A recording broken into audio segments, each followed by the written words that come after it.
So now we have the law of Pesach Sheni. That's one of the laws that we find in this week's Torah portion. In fact, that's one of the main ones. There's all these different details about Pesach Sheni. What's the law of Pesach Sheni? The law of Pesach Sheni is that a person that didn't make the first Passover, which is on the 15th day of Nisan, the first month, so he can make it on the 14th day. It's eaten on the 15th. On the 14th day, they make the Passover offering the 14th day of Nisan. If a person that didn't make it, then he can make it the next month. So what's so important about this? I mean, there's no other commandment that you can like make it up. If you didn't sound the shofar on Rosh Hashanah, you can't do it, the next month in Cheshvan. Or if you didn't sit in the sukkah, you can sit in the sukkah the next month. You didn't eat matzah, so you can eat, matzah is a little bit different, but basically the same thing. The mitzvah of matzah, you can do the mitzvah of matzah the next year. No, the Pesach, Korban Pesach is the only one. Korban Pesach is the only one that you can make up the commandment. You can fix it up. So why? So first of all, because the making of the Pesach offering is the most important commandment in Judaism in a lot of ways. And all the commandments are important. But in this way is very important because first of all, it signifies the birth of the Jewish people. And not just only the birth of the Jewish people, but the birth of the whole way the Jewish people serve God. Namely, what did they do? They ate a sheep or a goat. Usually you serve God, you want to be spiritual, fast, or do something. And this is the first time in the history of the world that a person actually used the physical world. He ate a meal, and that meal is connecting him to God. So that's that's sort of like the ultimate commandment in a way. You're taking a physical animal and you're eating them. Maybe you can understand, you take the animal and you bring it to the holy temple. So you're taking it to a holy place. You put it in a holy domain. But here you're putting it into your stomach, which your stomach is not necessarily a holy domain. I mean, you put all sorts of things in your stomach. You put the potatoes and coffee and things. So all of a sudden you get this Korban Pesach in your stomach. What does that make it holy? So the answer is no, because it's a commandment of God, and this is the first time. This is the birth of Jewish people. Passover was when the Jewish people were born. So that was the first commandment in a way that was given to all the Jewish people to do. The first commandment given to the Jewish people was to count the months, but that was only done by the high court, the Beit Din. They would be the ones that would decide on the month. But this was something that every Jew had to do, right? Every Jew had to do to eat this Pesach lamb. So eating the Pesach is very, very important, and that's why you'll see that there was a big demand. People couldn't do it. So let's have a look. Here we go.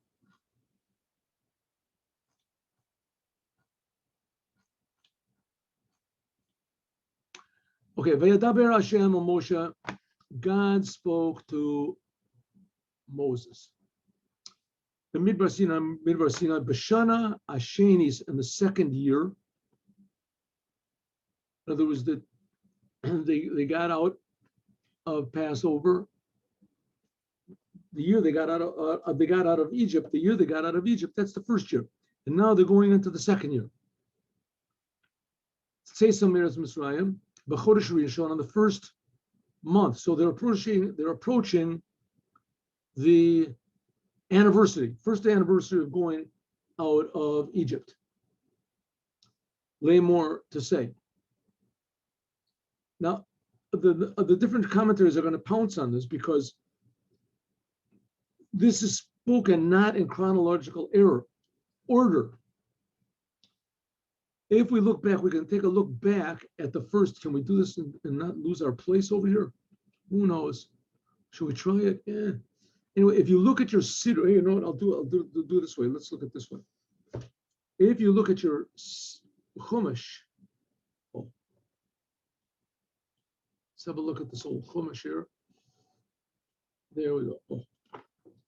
See, here we have the beginning of this book, right? The beginning of the book of Bamidbar. So how does it start off? Look at this. It says, see, Vayadaber Hashem. I'm going to go backwards here. Vayadaber Hashem El Moshe and Moshe Bamidbar Sinai, Oil Moed, Bechodesh, Be'echad L'chodesh, on the first day of the month. Which month? Which month? Chodesh HaSheni, the second month of the second year when they left Egypt.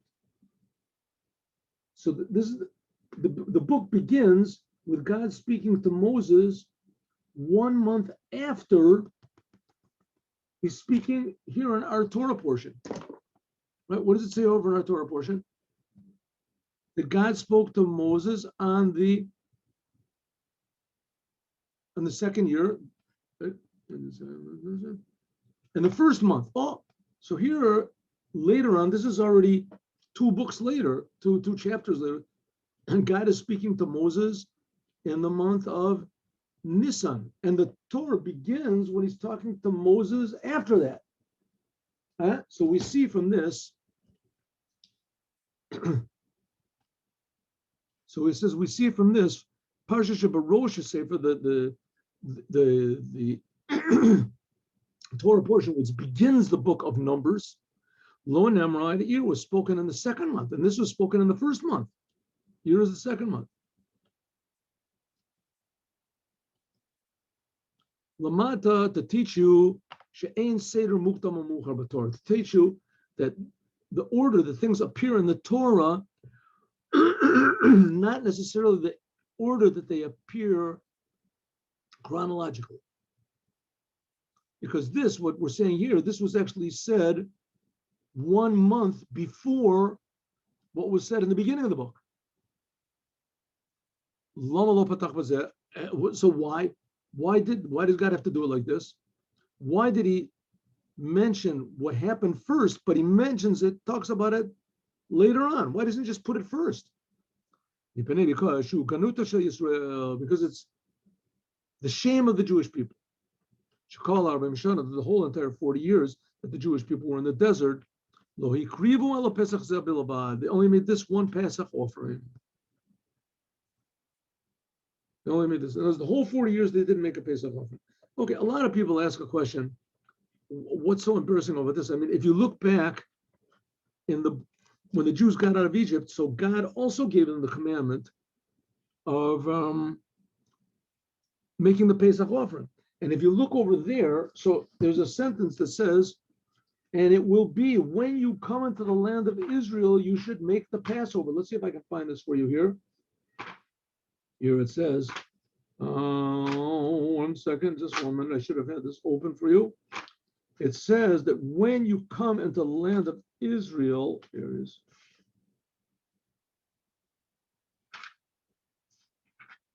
One minute. And when you come.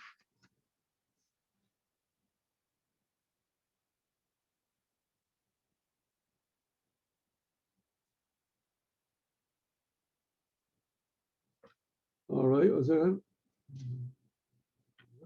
So it says over here that the day that you come into the land of Israel, then you should do the commandment. In other words, it was not commanded to you to make more than one. All God wanted was for them to make one sacrifice. Where's the safer? I can't find it. Anyway, so it says that God only commanded them to make one sacrifice, to make this one in the desert, and then after that to wait 40 years until they came to the land of Israel. So what's the problem? So let me see if I can find it. It would be very nice if I could. Here it goes.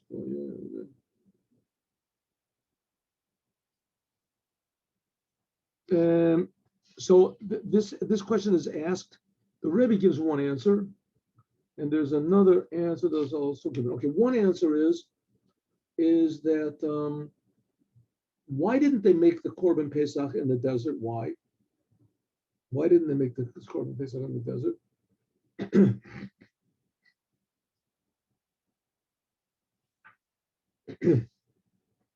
Excuse me. Here it is. Here it is. Sentence number Chaf Hey. Here we go. Get ready. Watch this.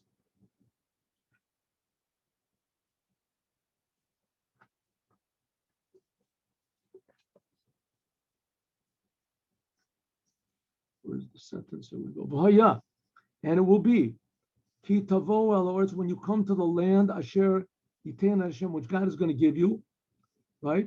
So it says Ushmartem et avodah zot.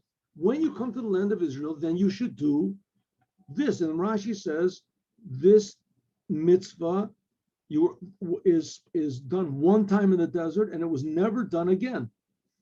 So what's the ganai? I mean, God told the Jews not to do the Korban Pesach until a second time, until they came into the land of Israel. I guess maybe it's called the third time. When they left Egypt, they did it once, and then the next year they did it again, and then that's it. So it says no, because this is so embarrassing to the Jews. So one of the reasons it says is because the Jews should have demanded it, which we're going to see. They demanded Pesach Sheni, so they should have demanded every year, hey, we want to make the Passover ceremony every year. What's the problem? Why can't we make it every year? They had the tabernacle, they set the tabernacle up, just like they did this first year, and they make a Pesach offering. But because the Jewish people didn't demand it, so that's the command, that's the ganai, that's the shame. They had to suffer. Here's the Ohr HaChiam. So we have to understand really why did God change the order that it's normal. And first of all, he mentions in the beginning of this book, he mentions what happened on the second month of the second year. And here he's talking about what happened on the first month of the second year. Why? Why did he change the order? So he says, Gam, also this order that it's written in here, in this Chaya B'Kasuv, Lahavsik Be'emsa Zikron Zaman, when it says, let's say Samer Israel, it has to remind us that this is the first year from when they left, the second year after they left Egypt. First of all, he just sort of done things in a normal way, mentioned that it was the first month, so that you know automatically what's the first month. They didn't do it immediately when they left Egypt. It was the first month, so it means it has to be in the second year. So why not start off the book of Numbers with this commandment over here? And then afterwards, you could say it was a remembrance for this. Then you could say it was the going out of Egypt afterwards, right? For this second commandment over here, for the commandment of counting the Jews. That's when you have to say about going out of Egypt. So it sort of just said this very clearly, and there would be no problem. You understand? So in other words, what does it say? Here it says that on the first month after they left Egypt, right? Which first month after they left Egypt? They left Egypt in the first month.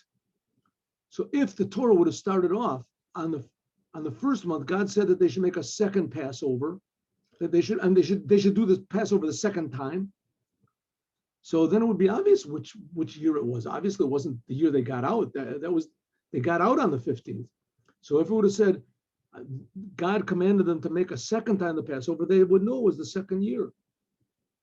But because he waited so long to say it over here, right? So he has to tell you that it was B'chodesh Rishon B'shana Shenit when they came out of Egypt, because it's such a big space. So why?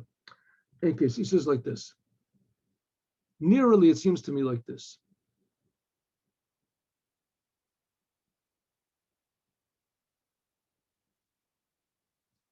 A kavana means like this. The tzad she'omra Torah, because the Torah said, "Kol ben nechar lo yochel bo." It says that a non-Jew is not allowed to eat from the Pesach offering. But Tavi v'Mechilta it says, "V'zeh l'shonom kol ben nechor echad Yisrael mumar ve'echad goy mashma." It says when it says a ben nechor, it means a person that's either a non-Jew or he's a Jew that doesn't want to have anything to do with Judaism, an idolater. So when we find that the Jewish people, okay, so if so, it means that a Jew that did idolatry also cannot make the Pesach offering. He's disqualified. So therefore, you might think that's pretty bad news because the Jews, they worship the golden calf. When did they worship the golden calf? Right? They worshiped the golden calf like how long? 2 months, something like that, after they left Egypt. Right? 50 days, they counted 50 days when they left Egypt. And Moses went up on Mount Sinai. I'm sorry. They counted 50 days till they got to Mount Sinai. Moses went up another 40 days, so 3 months. 3 months after they left Egypt, Moses came down with the Torah and broke the tablets. He broke the tablets. So if so, when did they worship the golden calf? They worshiped the golden calf like 3 months after they left Egypt, they worshiped the golden calf. So therefore, you might think that if the Jewish people, they participated either passively or actively in the golden calf, so therefore, they're in big problems. Who's going to make this second Passover? Like it says, Kol Amoda B'Avodah Zorah, anyone who opposes idolatry, anyone who participates in idolatry, Kakofer B'Kol Torah, it's like he denies the whole entire Torah. That person, therefore, is called a Ben Nechar. It's as though he's a non-Jew. So now a person might think, and the Jewish people, She'enim Yochom Lasot Pesach. So you might think that, 1 second, 3 months after they left Egypt, they worshiped the golden calf. Now, here is 9 months later, rolls around the 1 year anniversary from when they left Egypt. God says, make the Passover offering. But anyone who worshiped an idol can't make it. Who is that? Everybody, only the Levites. Everyone was one way or another involved, and this is except for the Levites. That's just why the Levites, they took the place of the firstborn in serving in the temple. In the Hagam, even though even though that it says that God forgave the Jews from their prayers, Israel that he made for the Jews, Im calls it nevertheless, Odam lo mitbasru shenichaper avona egel. God said, okay, I forgive, tell the Jewish people that I'm not going to kill them because they worship the golden calf. I forgive him. But let's not go overboard. As far as making this Passover, they still have a little bit of a stain from this idolatry. That's what you might think. Therefore, God comes and he gives permission and he says, Vayasu b'nei Yisrael, that's a Pesach. Says the Jewish people made the Passover. The Diktuk Lomer, it says, Vayasu, what does it mean? Milvad Mashahuvtahu, beside the fact that God said that he will forgive their sin, that he wanted to destroy them, Od, Lasot Od Lahem, Shehuchshru Liot Roim Lasot Pesach. Not only did God say, okay, I won't kill all the Jews, I won't destroy you all, even more, I'm letting you make the Passover offering. So now we can understand why is Shinoy Hakdamas the Zichron Ashana. Why did they mention, first of all, they mentioned counting the Jewish people. And now, which that happened later on, counting the Jewish people. But that's mentioned first. And then after that, it's mentioned the Korban Pesach. Right? Korban Pesach, which that actually happened first, but it's mentioned last. Why? Since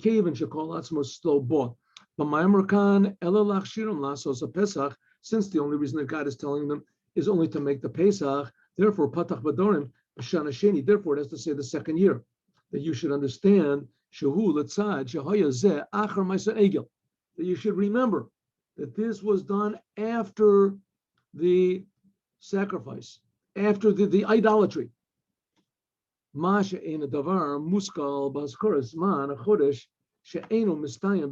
you would have said it first and not mentioned what year it is, it wouldn't stress so much that this message about making the Passover was after they served the idol. You might think like this, that God took the Jews out of Egypt, and right in Egypt, they made the Passover offering. And then when they got out of Egypt, God said, and next year I want you to make another Passover offering. And then, right 3 months after God gave them this commandment for the Pesach offering, 3 months afterwards, they worshiped the golden calf. So you might think that, okay, God commanded them to make the second Passover, right? The first Passover they made in Egypt. And as soon as they got out, God made them a commandment, make the second Passover, right? The commemorating the first anniversary of going out of Egypt is make a second Passover. When did God command them that? Before they worshiped the idol, the golden calf.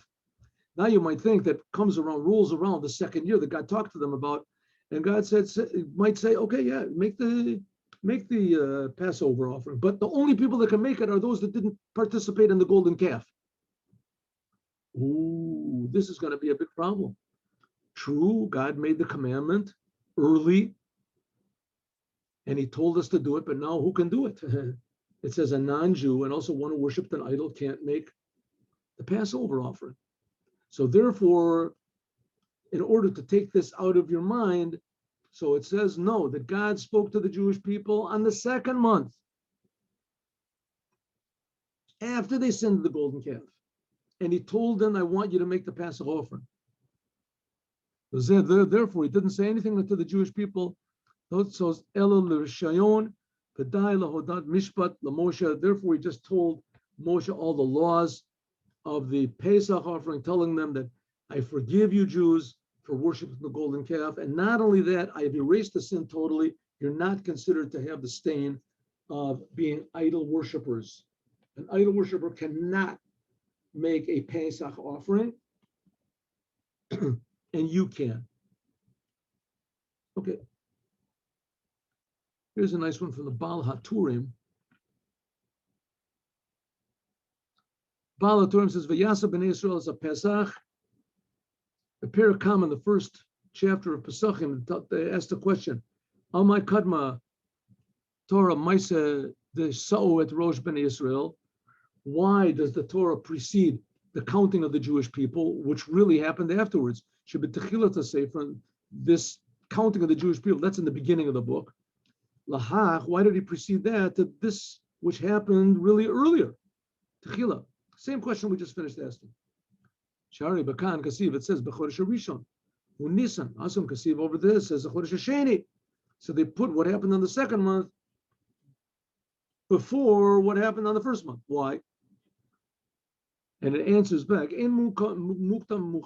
this comes to show you that there's no order, chronological order in the Torah.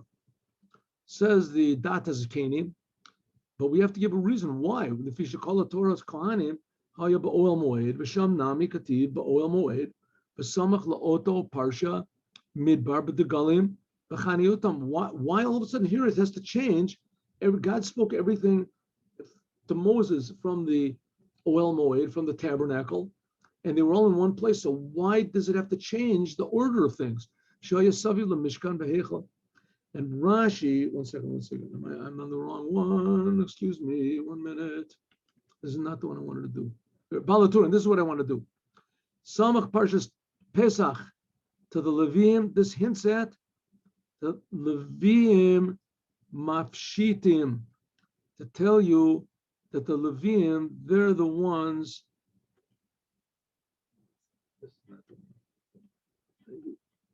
the Levites are not, they are the ones that strip the Korban Pesach, the skin from the Korban Pesach off. But you know what, maybe this is really the one I wanted to do, okay. So, here it is.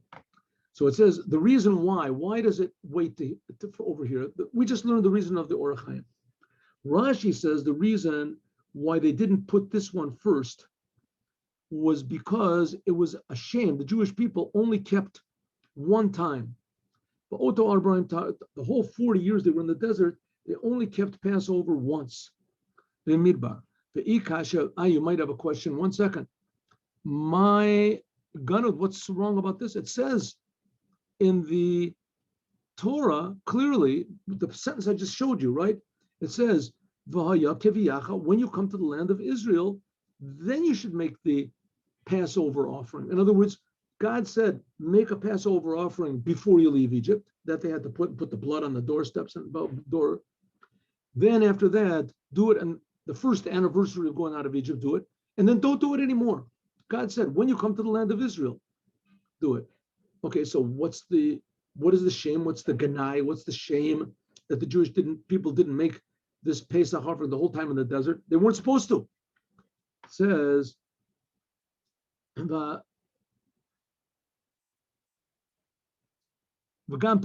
this also Pesach, they also wouldn't have done it unless God commanded them. God made a special commandment to make the second Pesach offering, to the anniversary of the first one. That was also unusual, right? So even if they would have only made just the Paschal lamb in Egypt and not made it at all in the desert, that's exactly what God wanted. This is when you come to the land. That's when you make it. This that they made it 1 year afterwards, this was a special thing. It says no, like this. The ganut is she'im zachu v'lo chatu, because if the Jewish people would have merited and they would not have sinned, in other words, they refused to enter the land of Israel, hoyu nichnasim le'eretz mishana shnit, they would have gone into the land of Israel immediately. By osim pesach b'kol shana, then they wouldn't have skipped a year. But listen, how did it go? What, the Jews got out of Egypt? Right, they got out of Egypt, they waited around, they received the Torah. That was almost a year afterwards, right? They received the Torah. A few months after that, God gave them the command to go into the land of Israel. They could have gone into the land of Israel and been in the land of Israel before the end of the second year, if they wouldn't have refused. We're going to get to that next week, the sin of the spies, shalach lacha. So what was supposed to be the plan? The plan was supposed to be the Jewish people should have made their Pesach offering in Egypt. Then when they got out, they would have made it on the first anniversary. That's what we have over here. And then they would have gone into the land of Israel the way that God wanted, and they would have fulfilled what it said. And will be that when you come into the land of Israel, then you should make the Pesach offering again. That would have been immediately in the second year after they left. So they wouldn't have had to wait these 40 years. So that's the ganai. True, they could only make the Pesach offering when they came into the land of Israel. But they didn't have to wait for 40 years to come to the land of Israel. They could have gone immediately if they just wouldn't have refused to enter. And that's the ganai. That's it. So that's a different answer that we had here. That's the ganai. The Rebbe gives a different answer. He says that the Jewish people should have demanded it, like we're going to see that they demand Pesach Sheni. Let's look and see. But yes, Bnei Israel, as a Pesach, the Jewish people did it in its proper time. In the 14th day of the month of Nisan, Bein Arbaim, they did it, etc. Like all the laws that were supposed to be done. They got rid of chometz, they eat with matzah, and that's it. And now Moshe said to the Jewish people that they should make the Pesach. Says Rashi, what do you have to repeat this again? What is God getting to here? Getting at? Ma Talmudon, what does it say? Halo Kavar, it already says that Moshe said these are the holidays and you should make the Pesach. But what?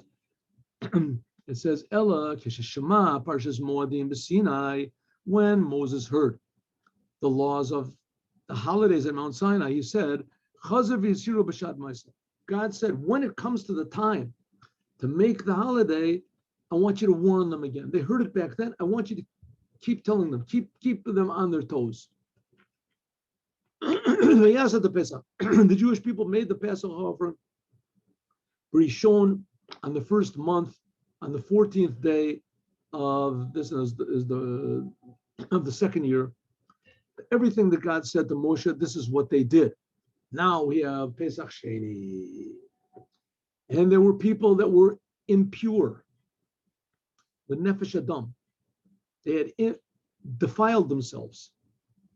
And why did they defile themselves? There's two different opinions. One is, let's see if we can find this over here. One opinion is that these were the people that were carrying the coffin of Yosef through the desert. If you remember, the Jewish people, they took Yosef, that's Mos Yosef, they took the bones of Yosef with them. Yosef was buried in Egypt, right? And he made them, Hashbeah, he made them swear that they would take him out when they left Egypt. And sure enough, they left. And they left Egypt. This was like, 250 years, something later after Yosef died. So they took Yosef out of Egypt, and of those people who were carrying Yosef, they were impure from a dead body.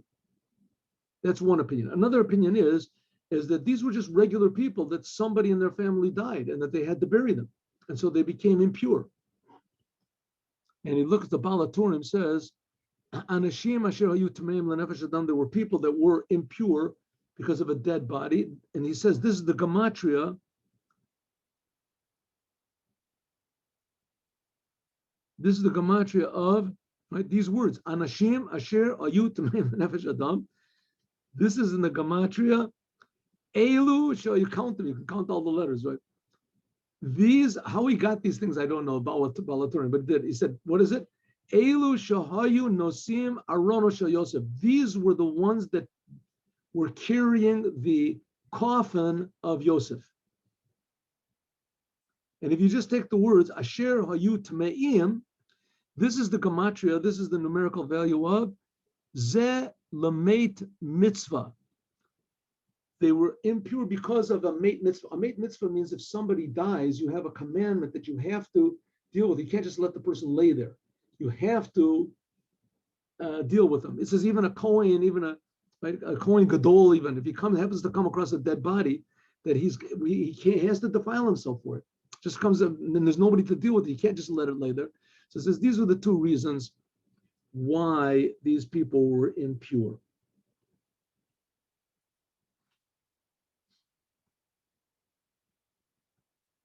Here he says also, let's see if we can find this, the Ohr HaChiam HaKadosh.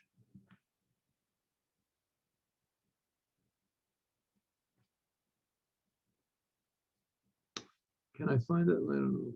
Oh, yeah, here. Lashon Yachid. What does it say? Vayehi Anashim. And there was, Vayehi, and there was people. It should say there were. It should say Vayehiyu Anashim. What does it mean? And there was people. He says, why does it say grammatically Lashon Yachid? Why? To tell you that there was only one issue here, namely impurity. Asher nitmo anashim bo. That there was one reason that they couldn't make the Passover, and that was because they were impure. They had touched the dead body. And this itself, it wasn't, they couldn't control themselves from it. It wasn't a thing that they could watch out for. They didn't do it purposely. Ubar korcha, they were against their will, they became impure. Like it says that there's an argument between Rabbi Yossi HaGalili that he said that they were carrying the Ark of Yosef, and there is the opinion of Rabbi Akiva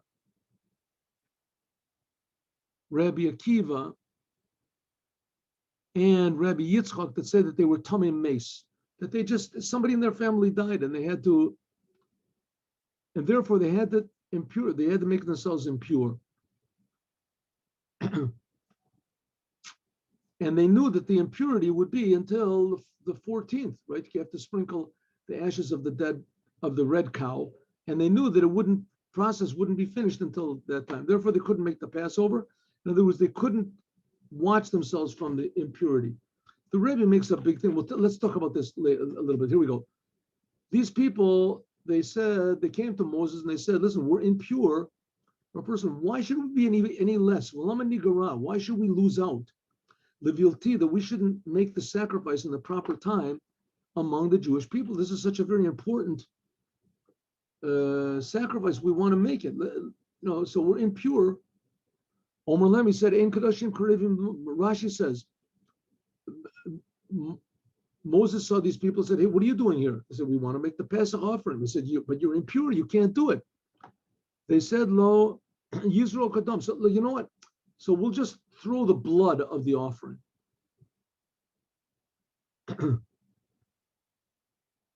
It says, no, you have to, it says, we have to do it with only Kohanim can do it.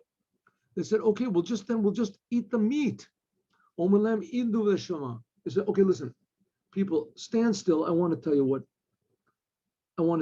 listen to what God says. I don't know the law. Moses said, I simply don't know what the law is. God didn't tell me of such a case like this. Stand still. So he went and he asked God. He says, this is like a pupil that he's promised by his rabbi. Anytime you have a question, come and ask me. Achre Yelod Isha, happy as a human being that he has such a promise. She calls him on that anytime he wanted to, he could speak with the Shekhinah. It really should have been said by Moses like all the other Torah. Right? Why did God wait now? But God wanted, so God arranged it that these people would become impure, and they thought it was the worst thing in the world. Now they couldn't make the Pesach offering. Right? Maybe they even thought that maybe God didn't forgive them because of the sin of the golden calf, right? Which the sin of the golden calf had just been, a few months before. Maybe God, so it said, no, exactly the opposite. You think it's the worst. The fact of the matter, it's the best. God purposely did not tell Moses what the law was, and he purposely did make you impure so that you would show your desire that you want to make this offering with everybody else, and you would get a tremendous blessing. That merit comes by means of meritorious people. In other words, the blessing comes from God, but God gives it to deserving people. So in this case, the only way they could get the blessing is that they had to be in this terrible situation, that they were impure, and everyone was making the Pesach offering. And Moses said, I'm sorry, not you. You can't make the Pesach offering. And they felt terrible. And Moses said, listen, let me go ask God to see what to do. And because of them, because of their stubbornness and their insistence, as they got a new commandment from the Torah, the whole commandment of Pesach Sheni.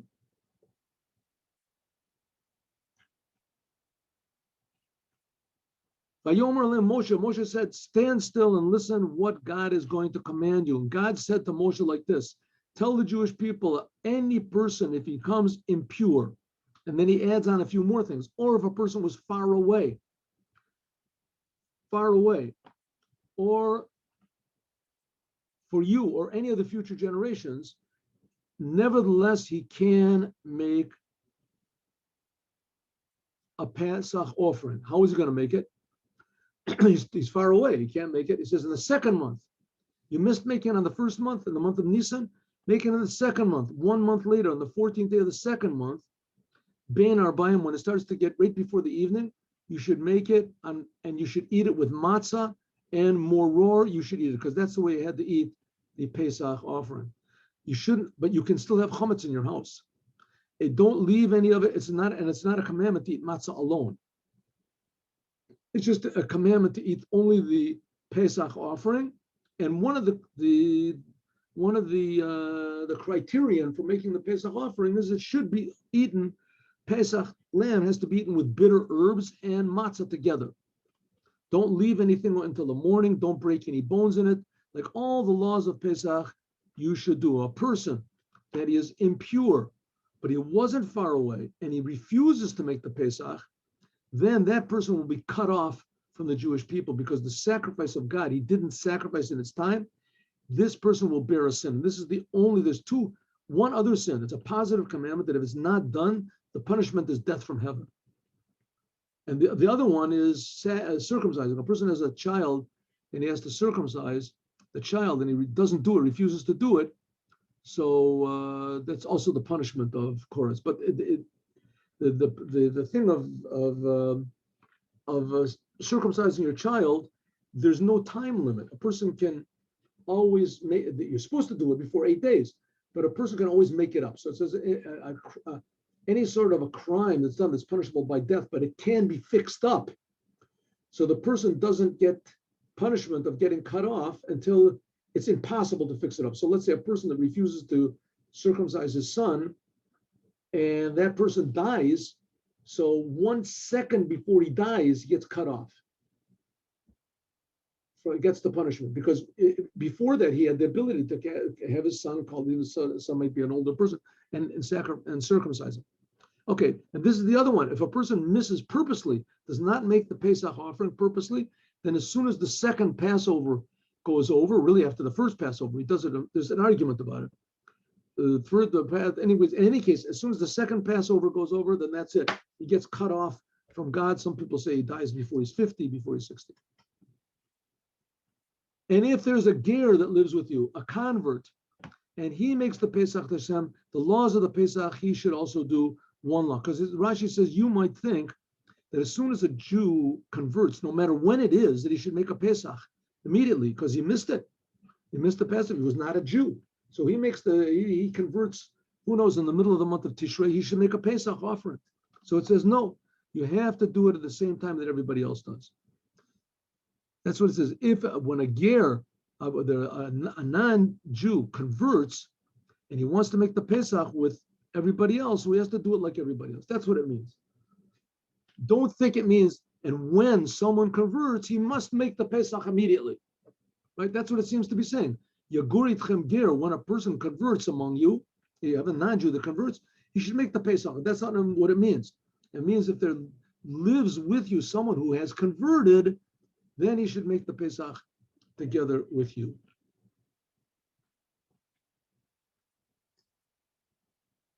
And that is today's lesson on Pesach Sheni. And in the Chabad, they make a very big lesson from this, that it's never too late. That's the idea, that it's never too late. And the Rebbe even stresses, he brings from someone that says,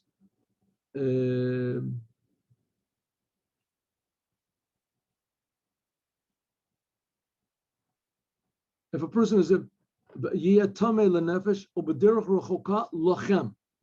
says even if a person is far away purposely, now there's a Jew that's very far away from Judaism and he's purposely far away from Judaism, it's never too late. He can always make a Pesach, a second Passover. Have a good day with Mashiach. Now, God willing, tomorrow morning at 8:15, be with us for Likuti Torah and for a beautiful Dvar Malchut from the Rebbe. Every Jew has to be like a flame. See you tomorrow.